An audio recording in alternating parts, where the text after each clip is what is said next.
better choices now. So now what we want to look at are the talk therapies. We can do that.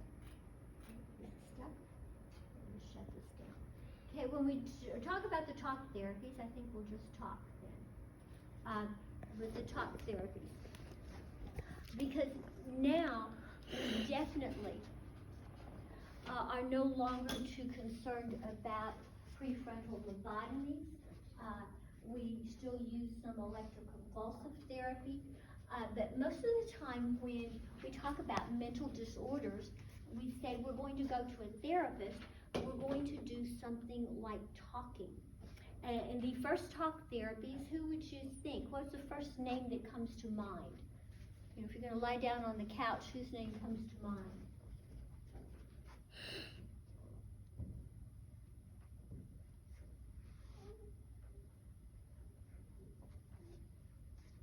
Okay, has anyone heard of Freud? Sigmund Freud. Yeah. Yes, Freud.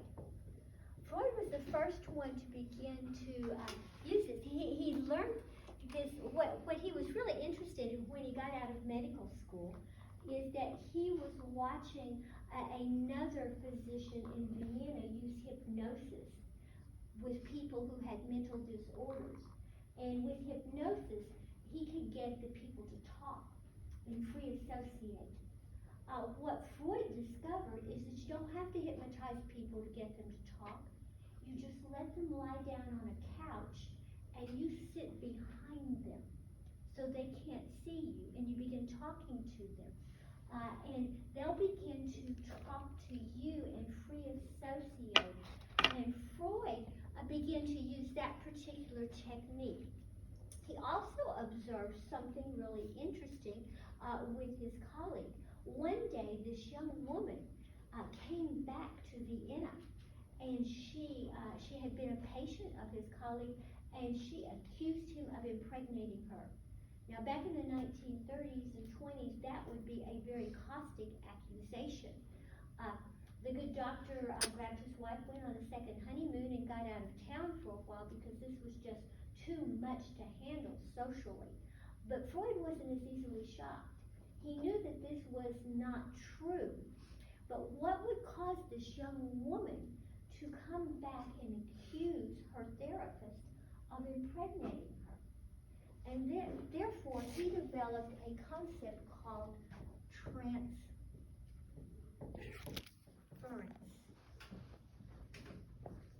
An E or an A, I don't know. Transference. What he decided was that this young woman had not been able to face the problem that she had.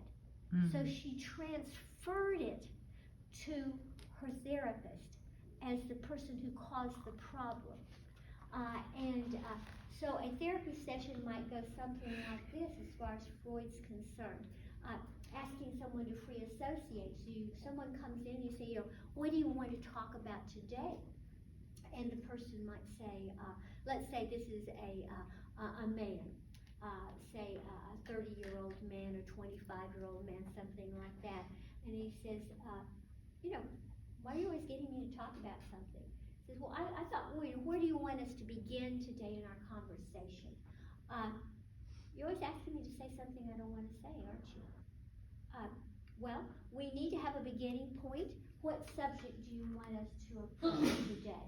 You're always trying to get me to say something I don't want to say. Now, if I ask you, what would you like to talk about today? Would that be a response you would expect? You'd expect me to shout, say, you're always trying to force me to do something? What Freud would say is that when the person gets stuck, this is the door to the unconscious mind. If you remember when we were talking about sleep, we really didn't talk about personality. We need to talk about that.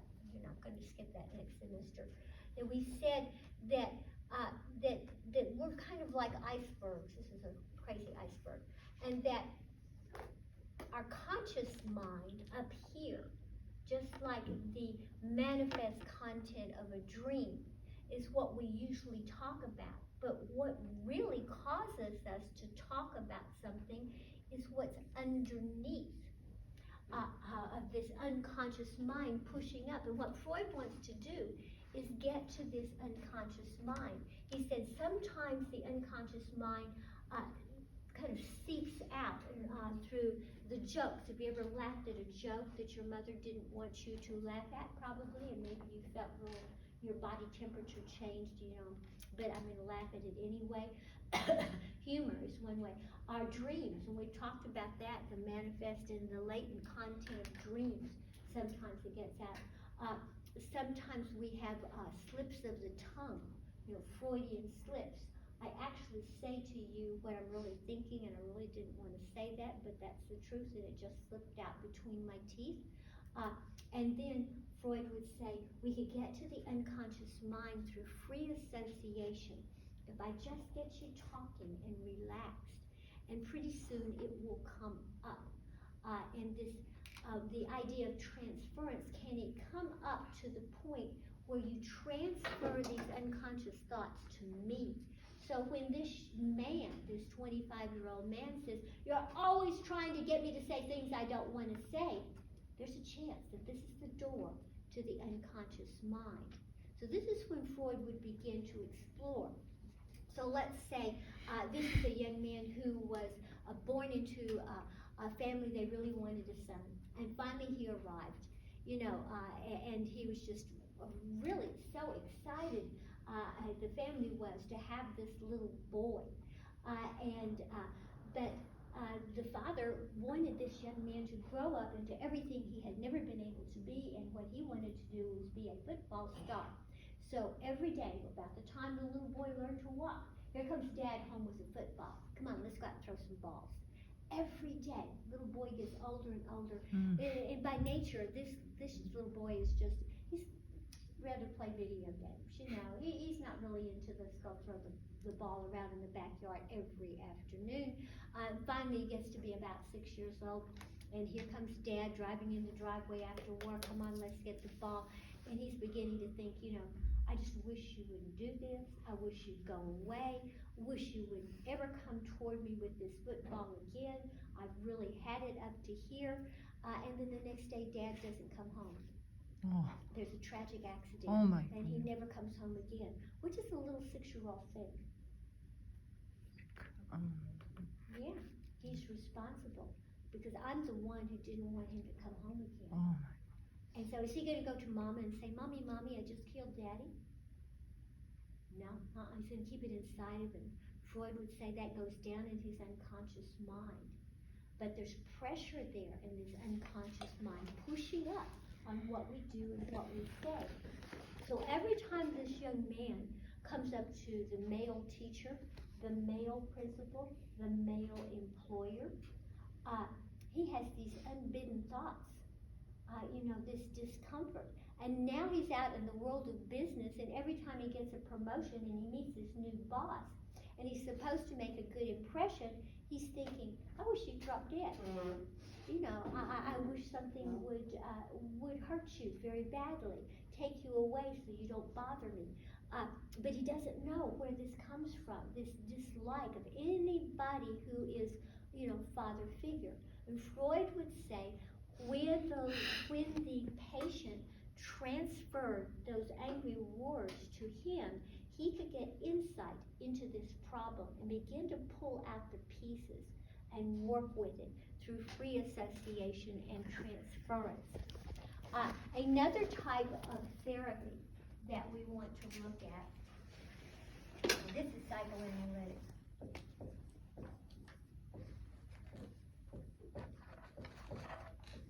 Sometimes called psychodynamic therapy. Another type of therapy we want to look at that you already know something about is behaviorist. Behavioral therapy. Behavioral therapy, remember classical conditioning with Pavlov, remember Skinner and Thorndike and operant conditioning. Behavioral therapy is based on those particular principles. So with behavioral therapy, first of all, you've got to identify the problem. So let's say you have a young woman who comes to you and she's graduated from college.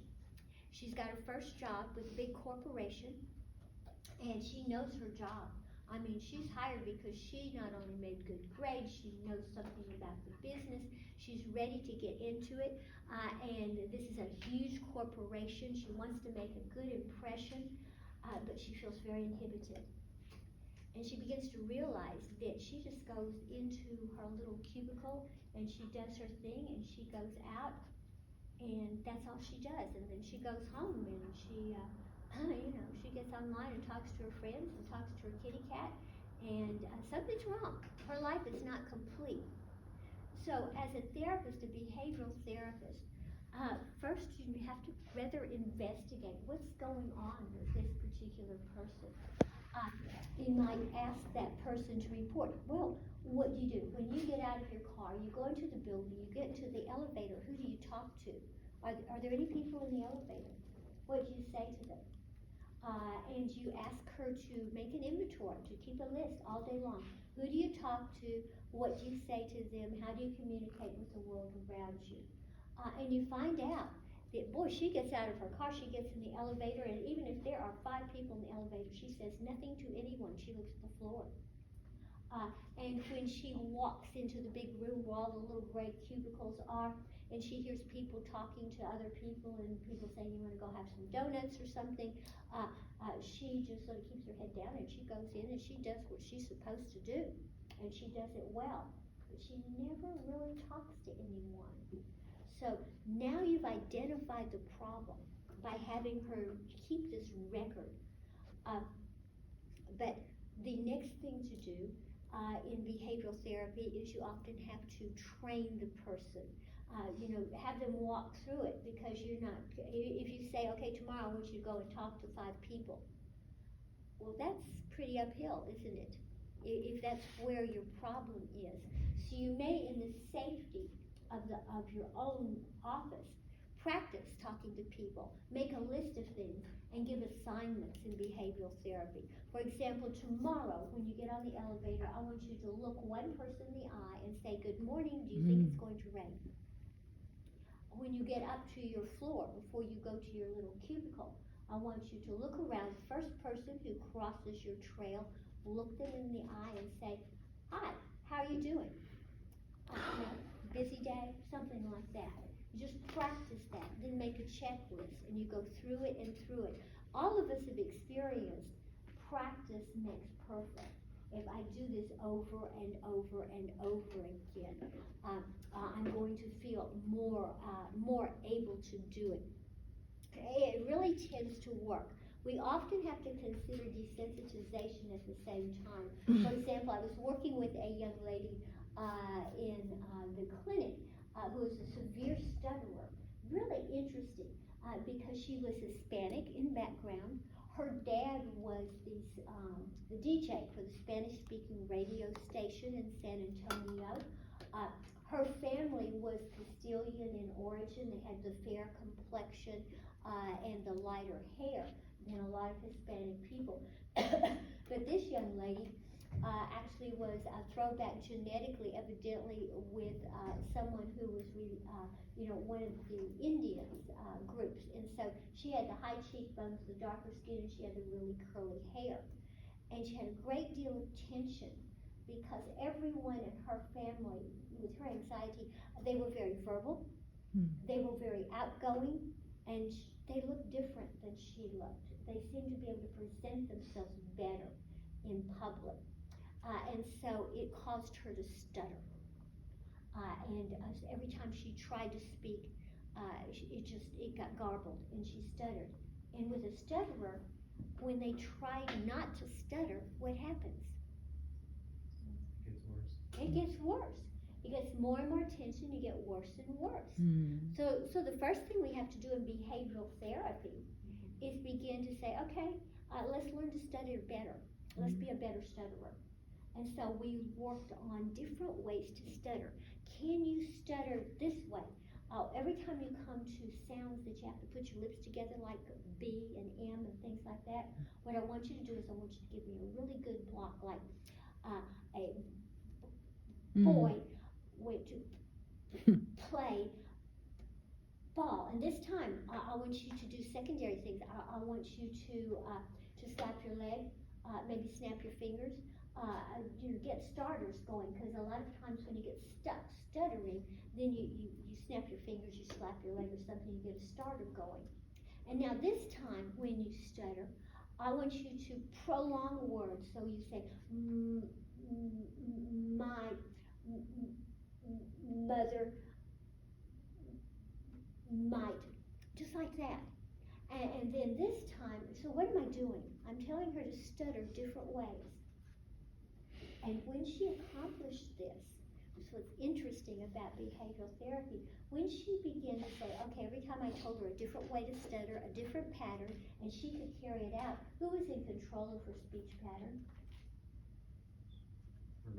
She was. She could actually control it. But if I told her, you can control the way things are coming out of your mouth, I'd probably scare her to death, because she had a complex situation. It wasn't just the stuttering, it was the social situation she was in. I don't feel like I'm accepted in this body I'm in. And so how are we going to deal with that? So one afternoon we went out and we started doing a survey about stuttering. And she was to knock on different doors. We started on the west side of San Antonio, basically in the barrios, knock on the doors and ask people, different questions about stuttering. Each time she talked to a different person, she was to stutter in a different way. So we went from door to door. She was changing her stuttering pattern. She was doing the survey. Then we moved up the socioeconomic ladder.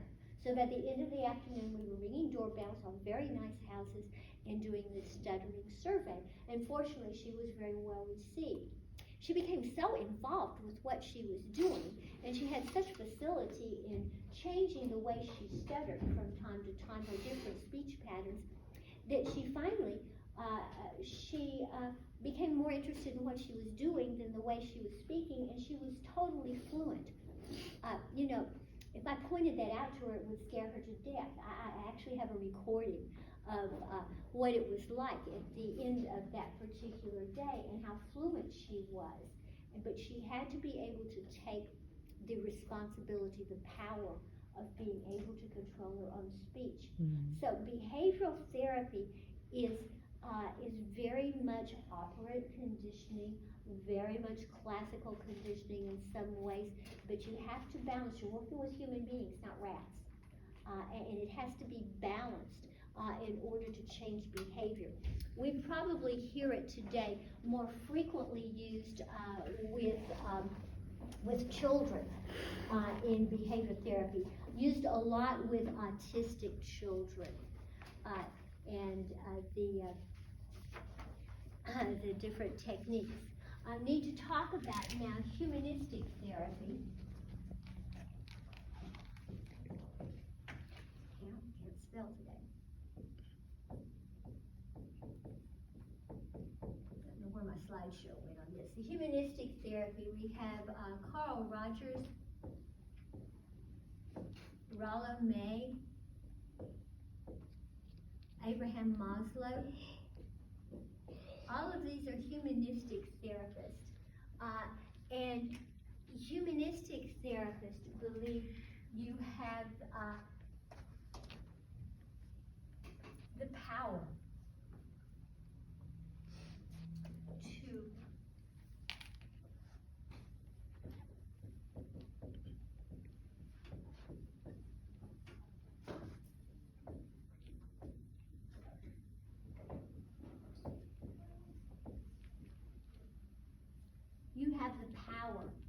to make yourself well. You have, by free will, the ability to make a choice, to decide whether you're going to be sick or you're going to be well. It's really up to you. The job of the humanistic therapist, according to Carl Rogers, who's really the father of this, is to give unconditional, positive regard. Unconditional positive regard. In other words, the humanistic therapist has to be able to accept everything that you say and be able to deal with it. And this is really critically important. When my son first got married, the first year sometimes kind of rocky, and so I suggested, why don't you two pick out a therapist and go and sit down and talk? I think that might be helpful. And they did.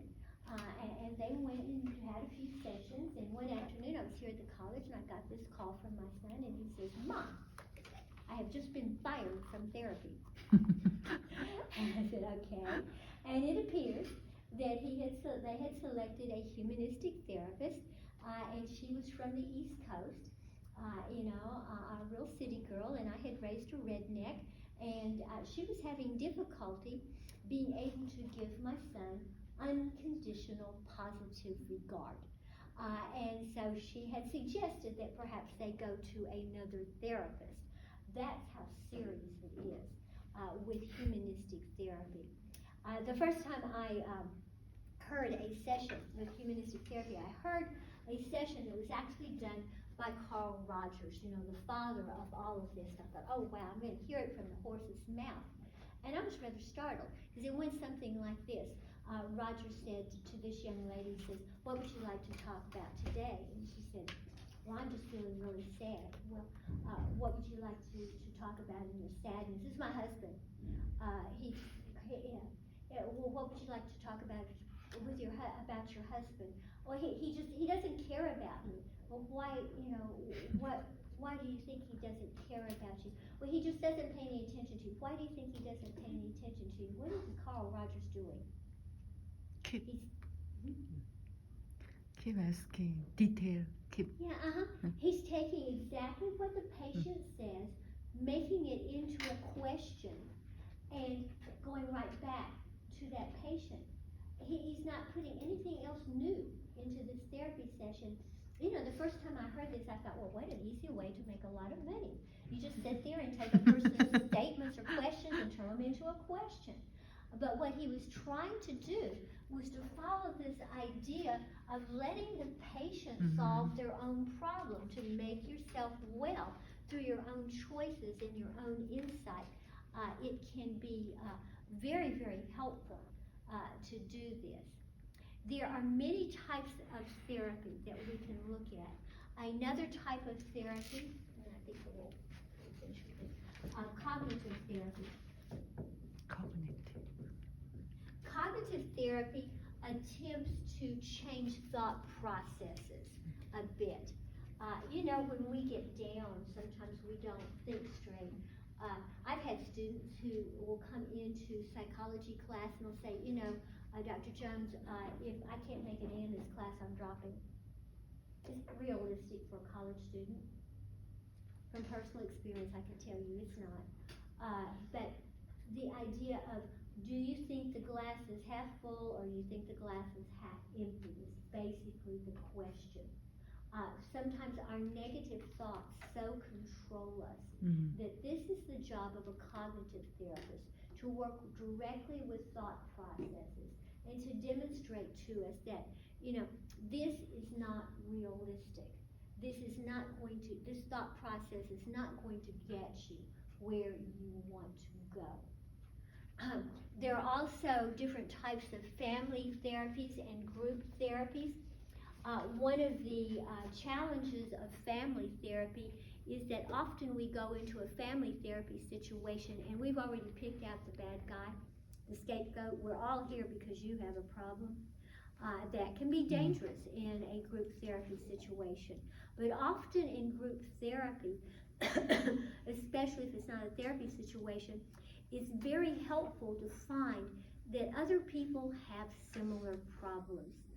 That you're not here on the end of a 2x4 over the ocean, that life is made up of many people have many points of view and many problems.